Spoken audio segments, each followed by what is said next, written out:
Hi, everybody. Welcome back to the Catalyst Pharmacy podcast. We sat down today with Bruno Tching from Inland Pharmacy. He's the owner of Inland Pharmacy. He's also a lead luminary for CPSN California. We talk about some fairly California-specific stuff. So folks in the audience, I know we got a set of California listeners. You should really listen to it. Some of the things that's happening with AB317, which is a bill that was passed a little while ago in California, but also the things like how you can leverage that goes into like operationalizing medical billing as well in the pharmacy itself for those things. And then some other stuff that's kind of specific to California as well around basically comprehensive med reviews that they pay for, and they pay at a better rate than Medicare and things like that. So like I know it's specific a little bit at times in this podcast for California, but definitely worth the listen. He talks about a lot of other workflow related things that are super not related just to California that can apply to everybody. So we'll take you there now. Appreciate it. Are you a three-timer on the podcast? Two-timer, I think. Two-timer on the podcast. Yeah. Bruno is back with us. He is a pharmacy owner for Inland Pharmacy in, I believe I'm saying this right, Hemet. I don't know how to say it. California. It's kind of like in between, if I remember right, San Diego and LA, but kind of in the mountains a little bit. San Diego, LA, Palm Desert, kind of in the middle of that. Gotcha. Beautiful place, actually. And also lead luminary for CPSN California as well. There's a whole host of other things you could tag him with, but thank you for being back on, Bruno. I really appreciate it. My pleasure. All right, man. So I know everyone's kind of like legislatively, I know you guys have had some wins. I wanted to talk about that in California and spend some time on that. So this might be a little specific to the California audience, and that's okay. We did something super specific to Arkansas just a couple times ago with Scott. So, but let's talk through that a little bit. I know, I believe the bill is called AB317. I don't know everything attached to it, but I believe it's expansion of clinical services or scope of practice. Can you kind of educate what the win pharmacy got in that, what it really does for pharmacy? Sure. So AB317 is more of a payment parity type thing. Okay. Where the plans are required to pay pharmacy services if they were otherwise paid for to physicians assistants, or nurse practitioners.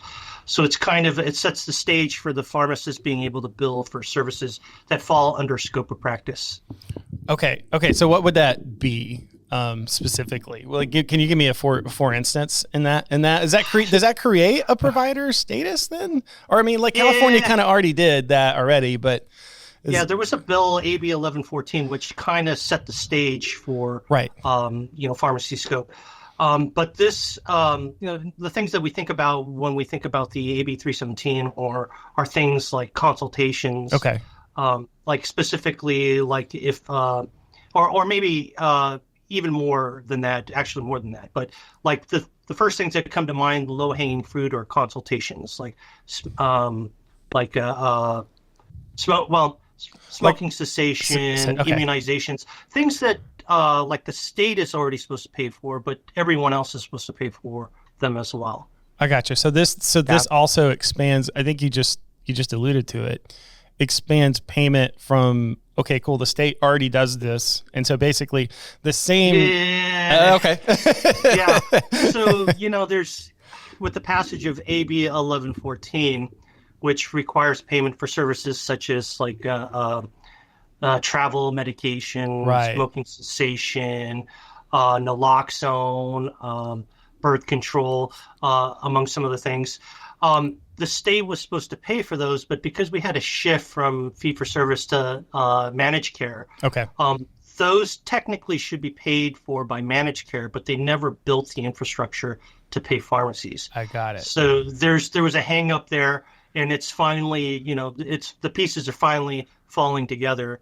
And, a lot of plans are working on the ability for us to bill for those services now. Got it. So like anything like a provider's doing today, any provider in any setting, a doctor's office, whatever, physician assistant, if they're doing it, I'll just say something super simple like an immunization, and they're providing a consultation for that, there's supposed to be payment parity, I guess. Is that, Right, but it's still going to be a percentage of physician fee schedule. I don't think that, we were able to pay us the same as doctors. Got it. Yeah. Okay, cool. All right. Well, that's super interesting. So does that open the door to when you think through? So let's think through like infrastructure wise first. So let's not go into the pharmacy. Let's stay out of the pharmacy for a second. So I think we're learning. I think we've always been learning. I think for the last however long we've all been pursuing, the industry's been pursuing expansion of scope and payment models around that. I guess how hard it is or how much time it takes to make sure the infrastructure is ready for you to actually, it's not a thing where the bill passes, it says by 2025, and then on January 1st, 2025, everything's ready to go. So can you kind of explain a little bit like, hey, there's also all of this effort from a lot of different partners that have to make it work? Right. So, it would be great if we knew what was going to happen in the future and just get it ready. I mean, some of the stuff we can, but for some of these laws, some of these plans, especially managed care plans, there's a lot that's involved in adding, payments, extra payments. They have to kind of bundle those because they're not fee for service. They're like capitated, right? Okay. So those kind of plans, they have to go back to the state and say, okay, we have to bundle these in there. This is our new number or whatever, right? So then it takes a while for those things to, to kind of come to fruition. So even if legislation passes, it takes a while for things to start moving. But during that time is when, the pharmacy should be starting to prep for that, building their internal infrastructure to be able to bill or to manage workflow or whatever is needed to make this work appropriately. Got it. So that's like in this, for instance, for like 317, you're talking probably adding a medical billing layer if you don't already have one from a tools perspective. It's not fun. And it's okay. Say more, please. Yeah. So medical billing is pretty complex. There's a lot of follow through that needs to be done. We're used to real time adjudication, right? Yes. You run the claim, we know what we got paid. Medical billing, you submit the claim, you have one line item that's incorrect. You have to wait a few weeks before you get that rejection. Yeah. And then you have to send it back. And then if there's some other problem with it, then it's going to get kicked back again, right? So that's the one interesting thing about medical billing. But there's also, we have a larger window to play with. It could be 6 months, a year. It really depends on the plan. Yeah. When you say window means like, hey, look, it's okay. It doesn't have to be, hey, once the 90-day clock runs out, you can't submit it anymore, right? I think that's what you mean, correct? Right. Yep. So like, you do the service, that you're supposed to get paid. Let's bill that 3 months later or 4 months later, right? Okay. As long as the key now is documentation. Do you have the proper documentation to show that you actually performed the service if you were audited, right? Right.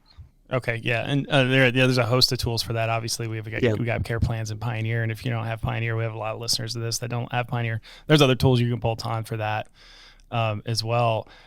Can you talk a little bit? I want to stay on this medical billing topic a little bit. I know it's kind of a weird topic right now with what's going on with change. But that aside, like let's act like all that world is working again.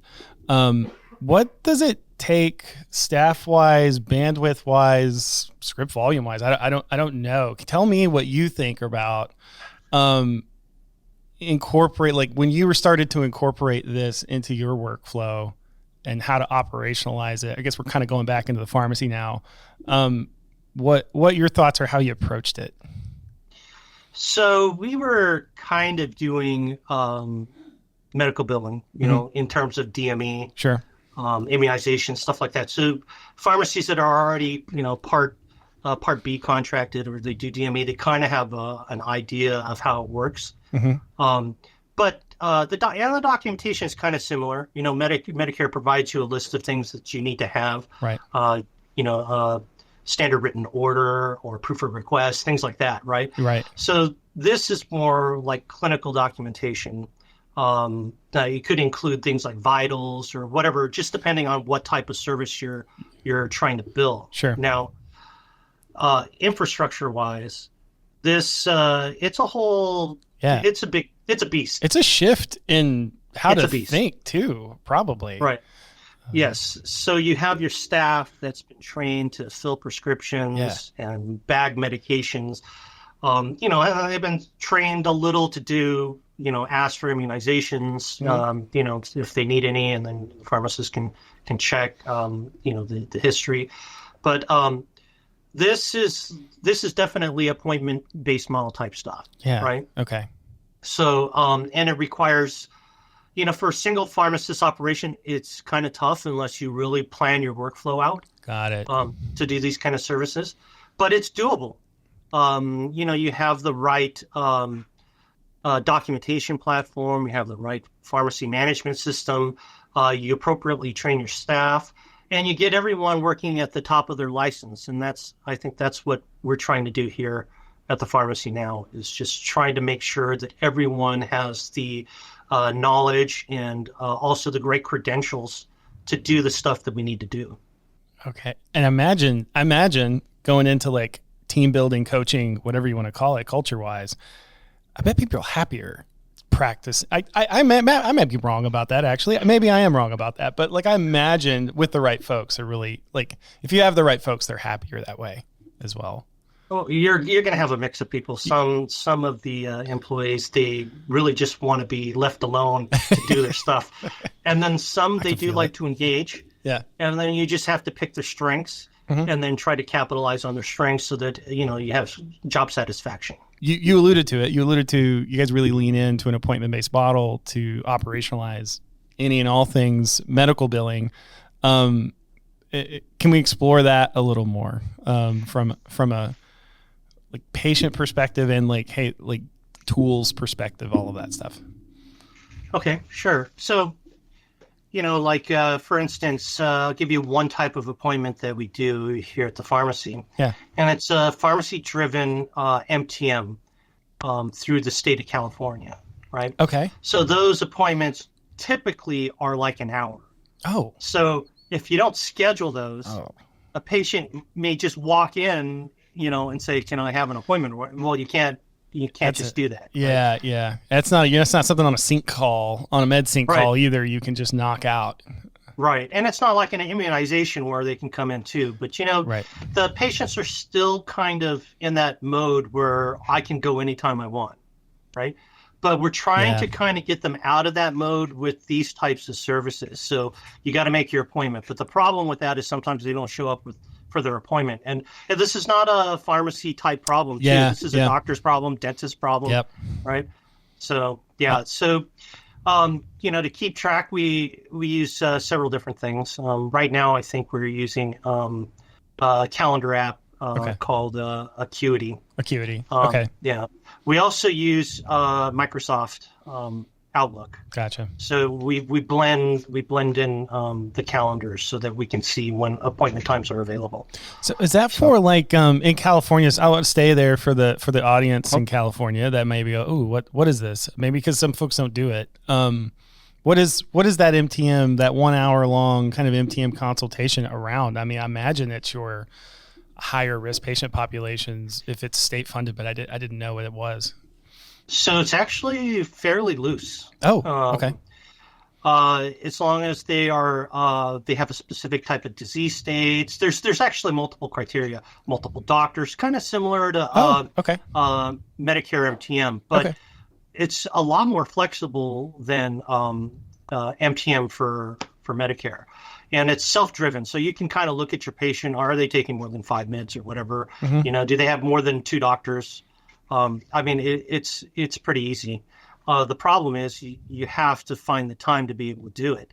Right. You have to have it built into your infrastructure. If you don't have that set up, then you can't. It's not something that you can do very easily. Does it have to be a pharmacist? Has to be a pharmacist. Has to be a pharmacist. So I'm assuming if it's at... Well, it could technically be a student. Intern. If you got a resident or something like that, or something like someone on rotation. No. Is since it's that long, I mean, I kind of recoil at the time it takes to do it, because I was like, man, an hour. I'm assuming the pay model's better than the normal MTM, I imagine. This is actually pretty on par with what it should be. Okay, cool. All right. A lot better than Medicare. Right. Yeah, because I already know what you get paid for like Medicare MTMs, and everyone's like, man, half the time I can't do them because the ROI isn't there for me to a degree. So, okay, so California's adopted a different an ideal there to go, hey, look, if we're going to do this, something super comprehensive, they figured out a pay model that pharmacists, if you embrace it, aren't losing. But there are barriers to entry. So, like medical billing is a barrier to entry. So this is built on the medical billing side. Yes. So at the very beginning of this, there was very little uptake because no one had any idea how to bill or how to set up. Oh, right. And even the stuff that I've built a while back, I was thinking, man, had I known how to do it correctly, I wouldn't be chasing claims to try to get them fixed and try to, it's medical billing is no joke. Yeah, it's all about pre-edits, right? It's all about pre-edits are important. Pre-edits are super important there. Is what folks tell me a lot. Okay, so that helps you manage. I'm manage that with kind of care plans. I'm assuming that's what you do. Like for the Pioneer listeners, I'm assuming you're in probably, whether it's through MedSync or whatever models you're using. Imagine you're really driving this intervention with care plans, unless you're doing something outside of it. Yeah. So it's twofold. Okay. With Pioneer, I can document via the care plan. Sure. Right. And I also can generate these comprehensive reports from Pioneer. Okay. Which include, it takes a while to build because you're doing stuff like sub-reporting into reports. It's pretty complicated stuff, but the end result is you have everything that you need in there. The drug list, the ICD-10 codes, all the doctors' names, the labs are pulled in, immunization history and forecasts are pulled in. So it's got, and then I built it into a pre-populated PDF where now you can do text and check boxes and stuff. It's crazy, but it takes a long time to build these types of things. You kind of went like nuts on a crystal report, basically. So for folks who don't know, maybe and who aren't Pioneer users, there's a kind of a crystal reports builder baked in, which if you know how to use it, can leverage it well. Obviously our support staff helps with it, but man, it is.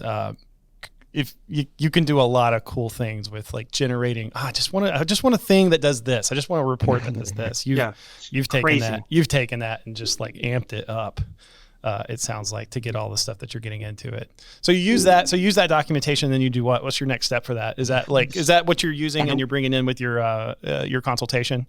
I'm assuming. Yeah. So what we like to do is we export the PDF. Okay. We put it on a network folder, and then we do our triage. We have one of the staff take vitals, for instance, right? Collect any additional information that we might need if they bring in OTC or whatever that we may not have in their file already. And then we see if they have any labs that they brought in as well. Okay. And then we get all that inputted in both Pioneer and onto the form if it's not already on the form. And then it gets passed on to the pharmacist. Got it. And then from there, you have the consultation. I'm assuming it's much more like a comprehensive med review in some way. I'm assuming, right? Almost like it's pretty much it's pretty much an AmCare visit with soap notes. Got it. Wow. Okay. And then so from there, and then you're packaging that, whatever the outcome of that is, and then you're putting that into your I'm going to just say your process for medical billing from there. Afterwards, do you have someone that just kind of comes in and goes, hey, cool, here's the stack that's done, and I bill them? Or how does of course. So you do have someone. Because I don't have something that's set, right? Because right now we're kind of still exploring all the different types of billing potentials. Some of the plans aren't loaded yet, so we're going to get a ton of rejections, right? Yeah. But someone's got to be able to keep track of that. And it's like, you either do it right or you do it wrong. Yeah. Right. So until it's built out, I'm kind of running that show. Okay. So, and it's taken a lot of time. So Bruno is chief medical biller at Inland Pharmacy at the moment as well. Probably medical billing support for a lot of your close network friends. So there's solutions out there. Okay. We're starting to use solutions that will have built-in things like revenue cycle management and things like that. I was going to imagine that's a whole different beast that most pharmacies aren't. I mean, everyone knows how you get paid in pharmacy that probably listens to this, right? You have your claim adjudication. You know exactly.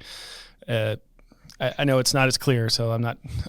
Don't hurt me too much, but like, you know what you're getting paid, and then about 6 weeks later or something around that timeline, you're getting to deposit the check, and you can reconcile it. Like it's fairly efficient process.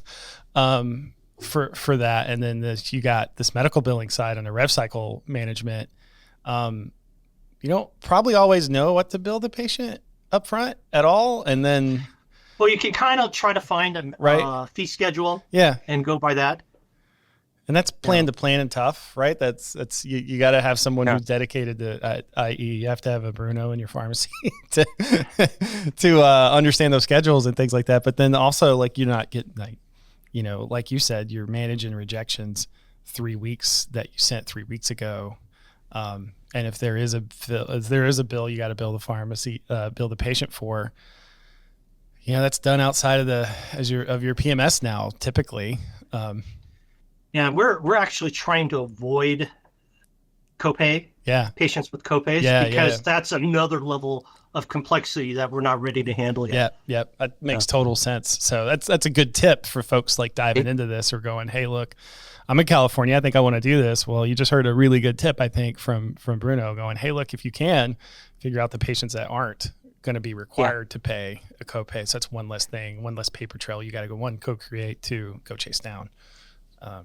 So that makes a ton of sense. Okay, cool. I think I've beat the medical services piece to death with you at this point. I'm always so interested because I know you're just always doing so much of it. Is there anything else there before we leave it, though, before we leave the topic, that you think folks should know, should do, whether it's regional, state specific, or nationally, or anything that someone should be looking for or to do there before we jump out? On the medical, we're talking about on the medical billing and leaning into some of those clinical services. You guys are really, right now, to me, the only people, a very few people out there with flashlights trying to really carve the path for the folks behind you. I think that it's going to be essential for every pharmacy to be in this arena. Just because it's obvious that the pharmacy side of the retail side is it's not a win situation right now. It's particularly, you see some of these plans with these aggressive 2025 rates already being posted. Oh yeah. There's already so many opt-out things that I'm hearing about. You got to start thinking, how do I kind of what can I do to kind of offset some of those losses, right? And it's going to be, you target the low-hanging medical billing fruit, right? And that should help stop some of the bleeding. And then you have to start targeting, or what I like to, I think that the ideal situation with medical billing is stacking services. What do you mean? So you have one appointment for this, and you find something else. I got it. And then that's another service, right? Got it. You try to do that as much as possible. As you book appointments with those particular patients, you go, man, what's everything I can layer on so that, one, we have great outcomes for the patient, and then two, I got a margin that supports the model, right? Like, so, okay, cool. All right, so I guess I'll put something in the show notes around AB317. There's a pretty fairly comprehensive post from California Pharmacists Association I'll throw in there as well, just in case people want to see it from there. That's one thing that I'm like, from a reading perspective, if you're in California, sorry folks, again, I know I'm making this so specific, but I don't care. It's good. We'll put that in the show notes so that people can just kind of go to it, link to it, and go look at it. We'll tag California. We'll do some hashtags with California and stuff in that. Okay, so I want to move to like collaborative practice agreements. I think you alluded to that a little bit of what some of that takes. Is that work required in some of this stuff that you're doing, or not as much, and you're leveraging those in a different way? I think it really depends on the type of collaborative practice agreement that you have. Okay. But I think for us, it first came about when we were doing a comprehensive medication management pilot with one of our MCOs in the area. Okay. And you really can get a lot of stuff done if you have the prescriptive authority to do it. Right. Right. So ours was around asthma COPD, and if you could choose the right therapy and write it, it really helped kind of streamline the patient's care. Right. Right. Now there's and they've been around for a while. There's different collaborative practice agreements that you can have. I know that some states require you to have an immunization one. Right. Right. Yeah, some of them do. And then there's other different types of CPAs for point of care testing, or things that are considered minor acute, like a urinary tract infection, URI. Those are readily available, but they're you can find a doctor, or you can pay kind of like a subscription type CPA, and those are available throughout the marketplace. Okay, cool. All right. Before we left that piece, I was just trying to make sure, are those layered in with what you're doing or not? And it sounds like to a degree, yes, but for the most part, I think what we talked about for the most part is I don't think there's one required for all the previous stuff we talked about, like your stuff with 317, and then your I'm calling it the California CMR. But so so you don't need one for that. And a lot of the previous things were covered under AB 1114. Got it.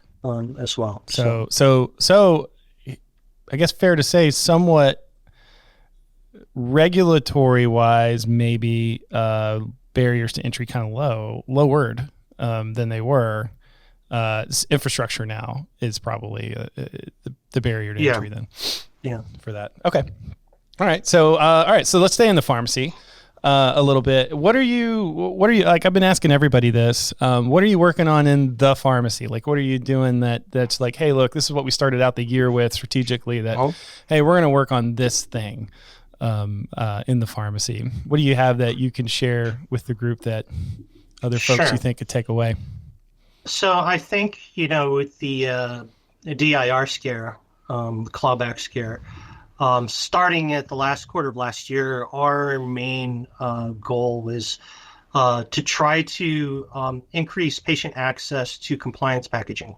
Okay. And that was kind of our main MO for that last quarter, and now we're still trying to do that as well. It just makes it a lot more efficient for everyone. Right. That's a couple things, I guess. Sorry to interrupt. Is that a labor play? Is that or both, an outcomes play for the patient too? Obviously compliance packing usually shows that. Is that also a labor play for you to be like, hey, look, let's try to make the lower value things we're doing as efficient as possible so that we can focus on the higher value things? It is indirectly too. Yes. Okay. A labor play. When you start streamlining your operations, and we were doing this with MedSync, right? Mm-hmm. But this is like MedSync, and you better follow up, or else you won't be able to pack the meds. Right? There's some stakes involved now. MedSync on steroids, right? Yeah. So now there's accountability that is palpable, right? If you don't get those meds and those refills, we can't pack those patients' medicines on time, right, in their pouches. So it's like you got to get it done. Yeah. Right. There's nothing that you can't. You have to do it. Right. Yep. So, it's really helped streamline that, and because it's helped streamline that, our queues in the morning are actually more full than they used to be. I mean, we used to start, on average, we start our queues in 1 to 200 range. Right. Okay. Some days when they start off lower, it means that day we got killed. Because then we don't know what's coming in, right? Got it. But if you start your queue higher in the morning, then you're more likely to get done at 11 or 12 right? Yeah. So, and we're spending the rest of the time then talking to patients, making more calls, providing better care, right? Right. So it helps with workflow. No, that makes total sense. So you're saying, hey, look, I'm just trying to drive patients to that. So that's one thing you're working on in the pharmacy, is driving patients to that. What's that? Are there any, I think everyone's talked about this every year, but it's always cool to get a different perspective, like talking to the patient about compliance packaging, the approach, the uptick. I do feel like people are more, I feel like there's more like vitamin companies with that kind of stuff nowadays and things like that. I feel like people are probably much more receptive to it. It depends or would I on be the person. Surprised? Right. Yeah. Okay. Yeah. So the majority of our patients were like, yes, this is the solution that we needed. Okay. Right. They require, a lot of our patients require a lot of extra assistance. And this piece kind of helps address that for them. Is that they don't have to manage their medications, individually, or they usually have caregivers, right? Too, but now the caregivers are like, I got more time to do other stuff now, right? So it works out for everyone. Yeah, I got it. So is that it sounds like also woven in there is some LTC at home. Is that? Yeah. Is that? So that's predominantly, we focus on our Medicare line of business for LTC at home for those patients that qualify. Right. But that also bleeds into our Medicaid population. Okay. And we're willing to do that for them too, as well. Because okay. Mm-hmm. Yeah, it probably makes good business sense.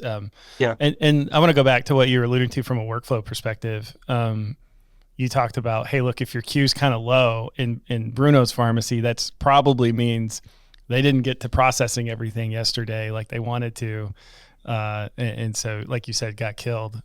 So that's what that for some of those folks who haven't completely embraced MedSync, that's what he's referring. Is that what you're referring to? Is like, hey, look. So what I mean by got killed is those calls weren't made, right? Yeah, right. So then now they made it during that day, and then now all of a sudden these scripts are starting to populate in the queue, right? Right. But we also do other lines of business too. So we rely on that queue to start like that, because then it gets hairy with hospice or whatever. Right. We're doing hospice, we were doing rehab detox, and those things just come in randomly. And those are fairly sometimes acute, right? Some of those are fairly acute as well. Yeah. And then we also do hospital discharge, so it gets kind of messy if you don't have it organized. Right. So if you didn't make your calls, you're like, okay, now I'm starting behind that day. Got it. Cool. I was just trying to make sure for everybody, like I was picking up what you were laying down from that perspective. Okay, cool. What is there anything else you want to, before I leave that, I want to look at like, hey, what should we be doing? What are you thinking about future wise, for you, whether in the pharmacy, outside of the pharmacy? It sounds like you spend, before we get into that, it sounds like you spend a healthy amount outside of the pharmacy. I feel like you're networked with, you said hospital discharge folks. I'm sure the people at the hospital know you. I'm sure there's, it sounds like you're fairly involved with your state as well. Is that also the chief medical biller? You're also head of business development as well for Inland Pharmacy. So I think it's important to try to have your foot in a lot of doors so that you understand what's going on in the marketplace. Okay. Right. And how that can affect your business. And then also have kind of a hand or say in, what goes on in the marketplace, because what we say at CPSN, if you're not sitting at the table, you're on the menu. Yeah. Right? Yeah. So it's very important to be at the table at in all aspects of pharmacy. Yeah. Yeah. Well, it sounds like you embraced that. You just I don't know, you kind of hinted at everything, not that you name dropped or anything, but you've got a LTC at home side of your business. You have a hospice side. You have it sounded like somewhat of a behavioral health relationships too. The health system knows you. Like it's proof in the pudding there of how to multiple inputs to leverage, I guess you'd say, and make sure you're being creative and give yourself the patient base. It sounds like you've done a good job of getting yourself the patient base too, to who have a diverse set of needs, but also that you could pick a spot of them where, okay, cool, I can target this group with medical billing. I could target this group of services. I know this group needs this. So I just wanted to, I guess, just commend you for that. Well, it has a lot to do with the staff I've had over the years, as well as relationship building with, different entities, different nurses, or whoever that we have interaction with, that we try to take care of them and treat them just like anybody. Our patients, everyone is treated at the same level in the pharmacy here, and that's our kind of our MO, that we take care of our patients, or we take care of our prescribers, to make sure that everyone's getting the level of care and the attention that they need.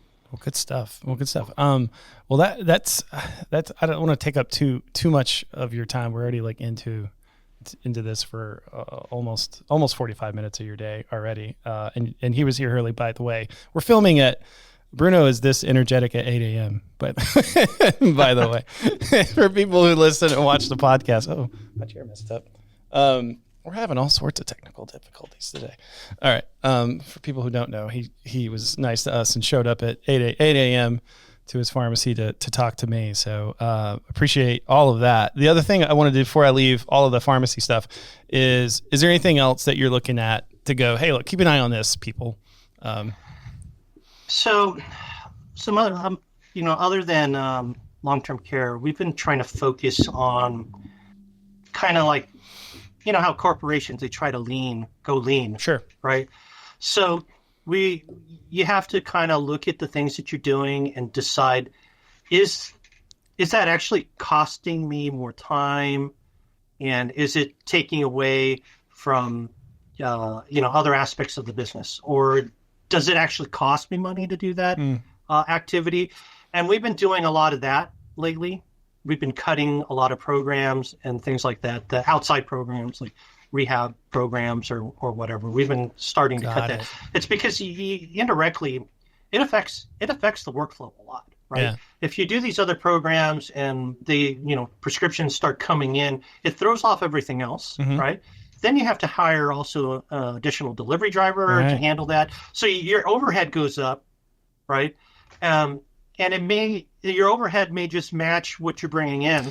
And do you really need that? So you got to start thinking about, we all love to expand our businesses, but you guys got to start thinking about concentrating, and diversifying is a good idea, but depends on what kind of diversification you're looking at. If it's going to damage or cause a problem with the workflow of your core business, then you need to start cutting that out. Right. So really you're looking at a lot of that as what's the net benefit, right? If the margin's not there, I think Kathy said that on the last podcast, no margin, no model, for the most part. So it sounds like, hey, look, make sure when you're saying yes, don't say, I do think pharmacists for the most part in as long as I've been in it, especially because they want to help people. I wouldn't even just say pharmacists. I'd say providers in general tend to say yes. Like, okay, cool. Like, if I can help patients, I'm going to do it. But then as a business owner, that makes total sense. Looking at the net effect. Yeah. Okay. And then secondly, I think that if you start focusing on the, core ambulatory type services, right? Like if you think, we're already focusing on MTM or whatever, pick a core disease state that you want to target that has the ability somewhere to bill, right? Right. Or that will have the ability to bill, and focus on building the infrastructure around that. And I think when I think of disease states, I think diabetes. I was going to say, I was literally about to say that. Yeah. Okay. But I've done that. Like I got accredited, and it's just, you got to think of what you're actually capable of. Am I capable of having large classes in a 1,400 square foot pharmacy? No. Yeah. Right. Yeah. So that was kind of an experiment a few years ago, just to see, what that would be like. And you have to know, do I have a referral type infrastructure where referrals are coming in, right, for DSME?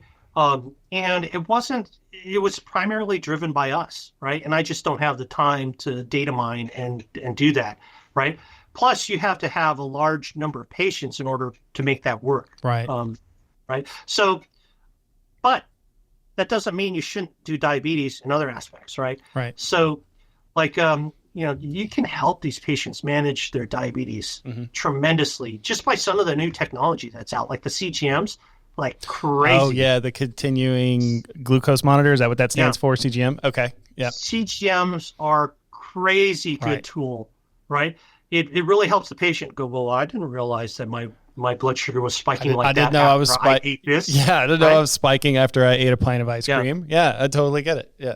Yeah. And it helps them manage their diabetes, and you can help, you can help in a lot of ways. You can help have the doctor adjust their insulin dosing or suggest other types of therapy based on, do they have any pre-existing conditions, or if they have other, concomitant disease states like cardiac or something, you can help them select a better regimen for their diabetes. Yeah. And talk about building the referral network there. I think that helps. Like when you're able to, it sounds like to me that helps. You tell me, when you're able to really help a patient outcomes wise with that A1C, the doctor's getting paid on that too, on the back end with their own stuff. I think of MIPS or whatever it is now, whatever version of that, is, as well. I'm sure that's a great way to just having a patient tell them. It's the best probably commercial for inland pharmacy when the patient walks in with when the patient walks in with a lowered A1C and they're like, "Wait, hey,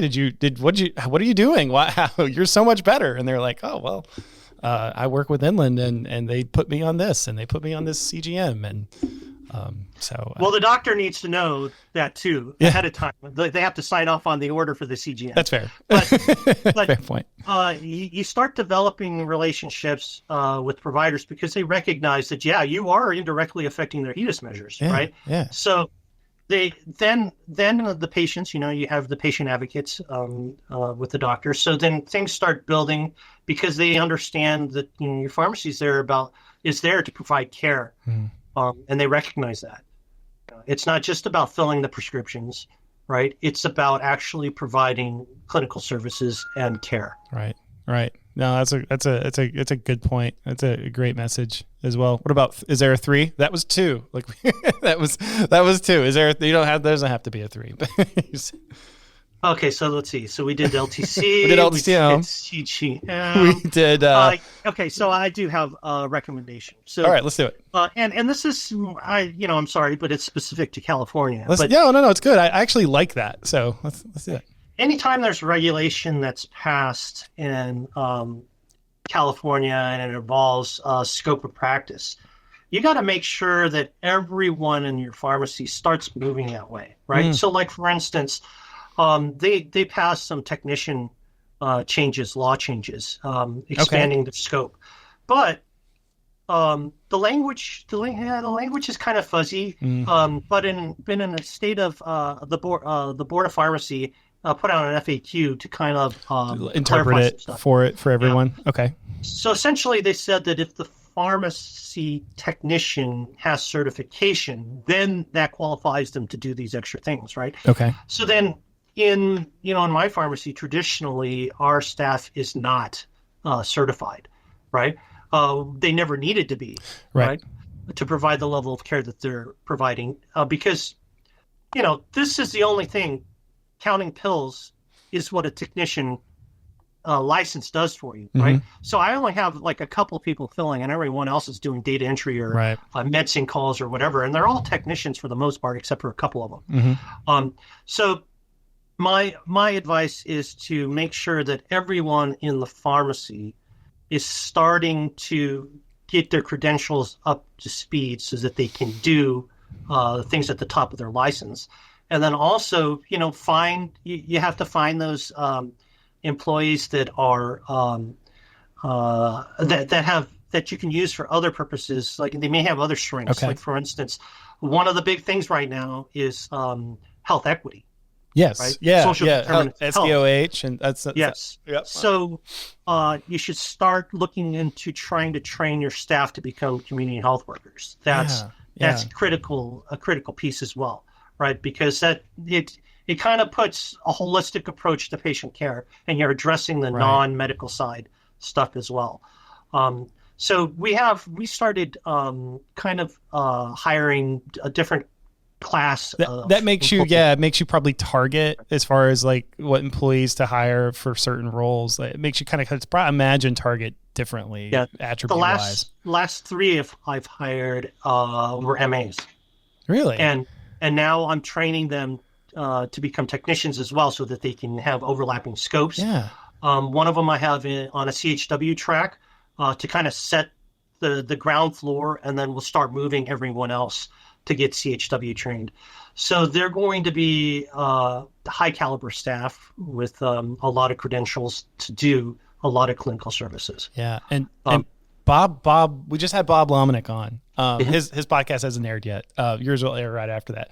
Man, that's such great timing. All right. I'm looking at Kevin going, he did a 10-minute spiel on like because lately it's kind of I wouldn't say kind of a foreign concept in pharmacy to a degree, like what a CHC is, like what a community health CHW, community health care worker is. And he did a really good way of explaining it, but too, also like the model around that is great. One, because you're the expert in finding resources to make sure that the patients have the outcomes they want.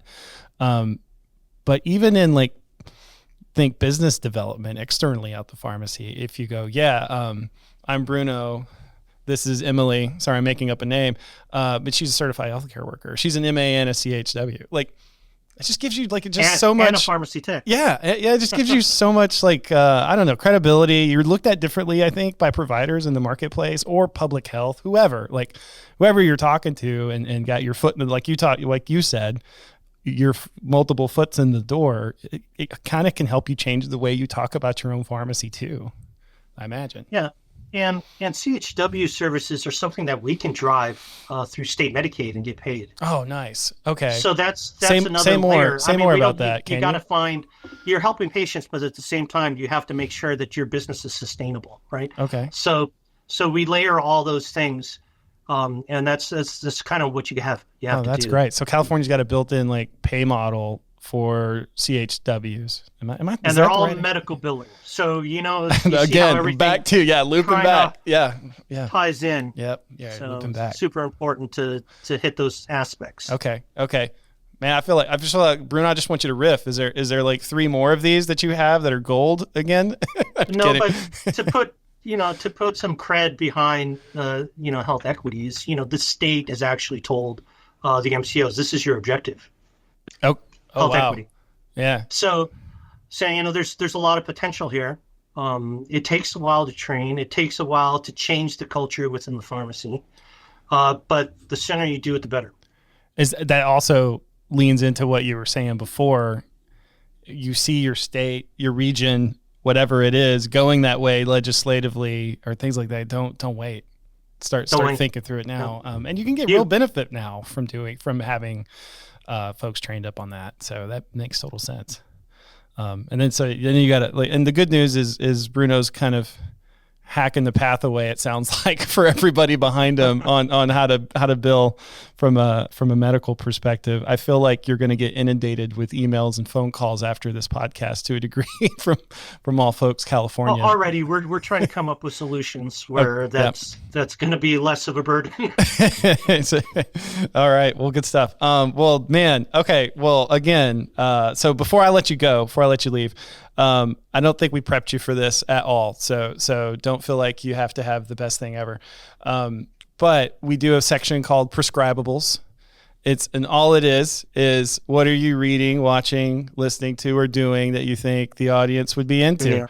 Yeah. It could be work related. It could be fun related. It doesn't matter. Okay. It's definitely not work related. Okay. Let's do it. So I've started playing pickleball. And that's all I do, watch pickleball reels all day long on my free time. I love it. When did this disease start? When did you get your first symptoms?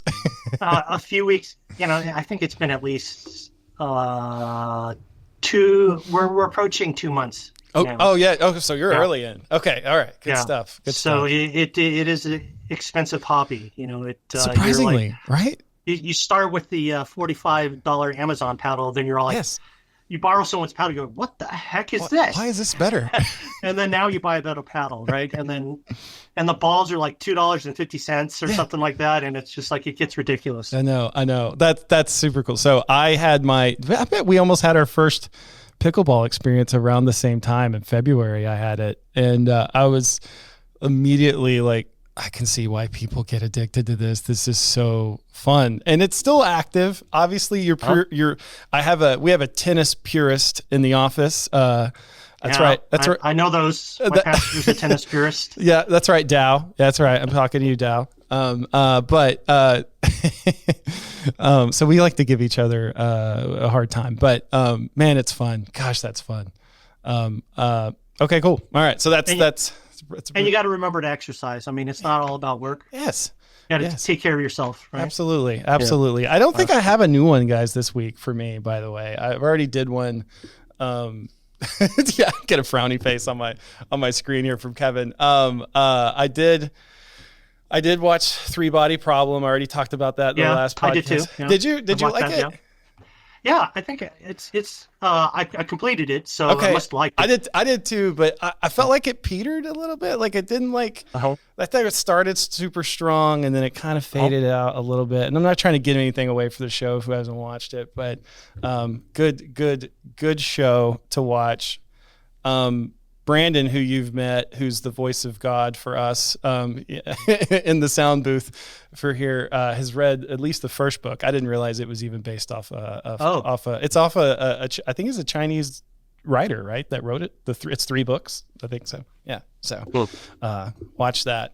And then also read up on AB317. So I'll put that in the notes. That'll be my prescribable that I tell everybody, like, read up on that, figure out what you can do with it. There's some stuff out there for folks wanting to lean into some of that, find a model, find a margin for it. So, well, Bruno, thank you so much for being on, man. Thanks for giving your time. You do so much for the industry, for the folks in California, but also nationally. Wanted to really quickly just say thank you for all of that effort. And I'll be better next time and call you a 3-timer like you're supposed to be the next time. Sounds good. All right, Bruno. Have a good one, man. All right. Take care. Bye, everybody.